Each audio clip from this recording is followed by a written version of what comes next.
បាទដុំនេះប្រភេទពោកមួនបែកស្វាយបាទយើងមើលសាច់កន្លែងនេះដឹងហើយពោយ៉ាងក្រហមយ៉ាងបែកស្វាយមិនស្វាយខ្លាំងណាស្វាយមកល្មមបាទវាអត់ពោស្វាយដូចប្រភេទបងកៅណាំហ្វានេះទេនេះប្រភេទមកធម្មជាតិប្រភេទដុំធំបាទទីឆ្នៃខ្សែដៃកងដៃក៏បានសាច់ឡតល្អអញ្ចឹងសាច់បានដុំនោះសាច់ពិសេសហ្មងពិសេសជាងគេ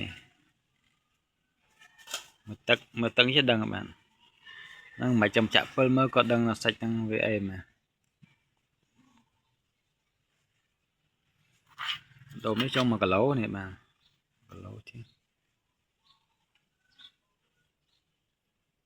សាច់កាវចេះទេណាមើលទៅមិនសមសាច់ស្អាតទេសាច់នេះ